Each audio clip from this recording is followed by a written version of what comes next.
ভিতরে তার কি মূল্যায়ন করছে মার্কা, কি মূল্যায়ন করছে? আর নয়তো দরকার ছিল আজকে এই দেশনেত্রী বেগম খালেদা জিয়া ইন্তেকাল করছে, আল্লাহ ওনার জান্নাত নসিব করুন, ওনার ছেলে এটা হাল ধরছে।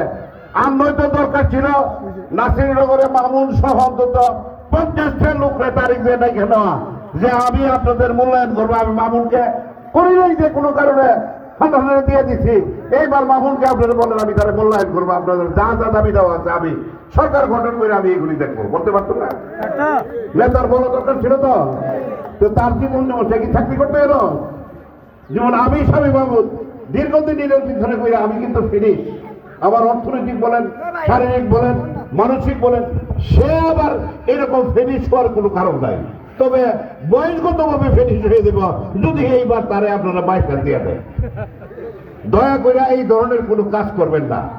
টেকনামি করেন, টেকনামি আমি আমার কথাই আপনারা টেকনামি ছেড়ে দিবেন না, যারা টেট না আছেন আর কি, সবাই টেকনামি এই কথা বলতেছিলেন।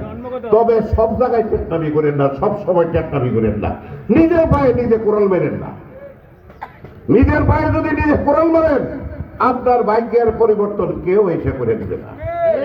আপনার এখানকার আর্থসামাজিক অবস্থা এই ধর্মমণ্ডলের জন্য, এটার যোগাযোগ ব্যবস্থা শুধু নয়, ধর্মমণ্ডল বলেন, আমার চাতলপাড় বলেন, বলাকোট বলেন, গোয়ালনগর বলেন, কুন্ডা বলেন, প্রত্যেক জায়গা আমাদের একজন ভালো নেতার দরকার, যে নেতারা আমাদের জনগণের মাঝ থেকে ফুটে উঠছে এবং যে নাকি সৎ এবং নিষ্ঠাবান ভাবে আপনাকে কাজকর্ম করতে পারে। তো সেই হিসাবে সমস্ত গুণাবলী মানুষ হিসাবে দুষ্টুরি থাকতে পারে, আমি তো আমরা চলাফেরার মধ্যে এখানে মনে করেন এক জায়গায় যদি দুইটা পাতিলও থাকে একটা আরেকটার লোকে টক্কর লাগে, চলাফেরার মধ্যে হয়তো ভুল ভ্রান্তি থাকতে পারে। আপনারা সমস্ত ভুল ভ্রান্তি করে আল্লাহর ওয়াস্তে ছেড়ে দিয়ে একটা সুযোগ আছে, এই সুযোগটা আপনারা গ্রহণ করেন। আগামী 12 তারিখে আপনারা আল্লাহর ওয়াস্তে এই সুযোগটা গ্রহণ করেন।